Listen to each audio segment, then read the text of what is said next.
Climate change is a hot-button issue, but as the state of the environment becomes more politicized, some in the scientific community are worried the bigger issue is being overlooked. I spoke with CBS News climate and weather contributor Jeff Berardelli about a possible change in terminology for this issue and about why we're seeing some extreme rain across the U.S. So, Jeff, we've seen an increase in annual rainfall, extreme rain as well. Can you give us a sense of why this trend is happening? Yeah, because atmospheric temperatures are increasing. And as you increase the temperature, and we've seen temperatures go up about 2 degrees Fahrenheit since the 1800s. Well, for every 2 degrees Fahrenheit, we get an 8% increase in the moisture availability or potential for the atmosphere to hold moisture. So an 8% increase in moisture creates more rainfall. And indeed, in parts of the Midwest, we've seen an upward tick in rainfall since 1950 by about 12% or so. So that's kind of the average mean rainfall increase in the upper Midwest. But extreme rainfall has gone up about 24%. That's what's causing a lot of these flooding. And as we head towards 2050, we think we could see another 20% increase in these extreme rainfall events. That is what causes the flooding. It's not the increase in mean rainfall around the year. We can handle that little bit more moisture. But when it all happens in these, extreme rain events, these heavy rain events, we've seen a big increase in those. That's what causes floodings. You were mentioning how since the 1800s, global temperatures have gone up, have risen. Can you sort of explain the data behind that and why we're seeing that as well? Right. So, we're emitting a lot of fossil fuel emissions into the atmosphere, carbon dioxide, methane, and that acts like a greenhouse. It traps that heat in. And so it is increasing both air temperatures and water temperatures. Air temperatures have gone up again around 2 degrees Fahrenheit since the 1800s. Water temperatures have gone up a lot too. And here's the most interesting fact.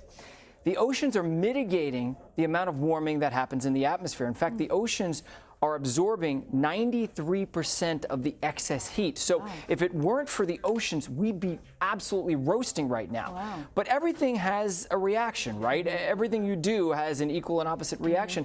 You warm the oceans, you kill coral reefs. And we've lost a tremendous amount of coral reefs all over the world. And it comes back to haunt us. Hurricanes are getting stronger. We're seeing a lot more Category 4s and Category 5s. And they're producing a lot more rainfall. Take Hurricane Harvey. Now, that slowed down, so that was probably natural and not necessarily caused by climate change in terms of the slowdown. But to be able to produce 60 inches of rain, which it did, they called it biblical. Some scientists said that was biblical rainfall. Unprecedented rainfall. It's the highest we've ever seen. And that's because the atmosphere can hold more moisture, but also because it can make these hurricanes stronger and capable of producing heavier rains. So we've seen an uptick in rainfall. We've seen an uptick in temperatures as well. How is this impacting and affecting our agriculture?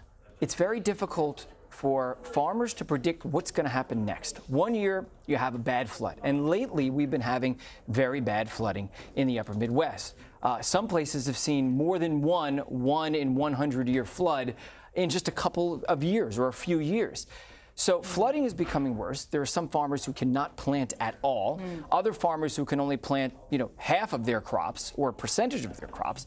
But at the same standpoint, next year they may snap into drought for a couple of years. Really? So that's what climate change does. It causes extremes, and it's very hard to plan for. There are a lot of farmers who are very concerned that they will not be able to pass their farm to their children. And it's been in their family for several generations. Wow, that it's just that significant. There's a lot of people in the scientific community who don't like to use the word climate change or global warming.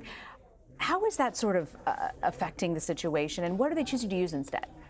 First of all, it's really difficult. I mean, it's difficult for me sometimes. As a meteorologist, sometimes I'll get on air and on certain days I'll feel like maybe I shouldn't say the words climate change because I want to reach across the aisle. It's become way too partisan. I want to be able to reach across the aisle and talk to people who don't believe that climate change is real, give them the science. But if I use the words climate change, that is a trigger term, and people may turn off.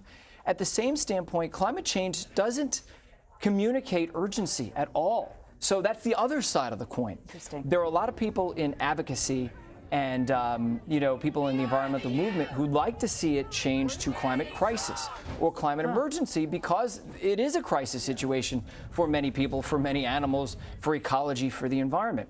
In fact, Greta Thunberg, who's the environmental activist, a 16-year-old in Sweden, she wrote recently on Twitter, "Let's stop calling it climate change. Let's start calling it what it is, climate emergency, climate crisis."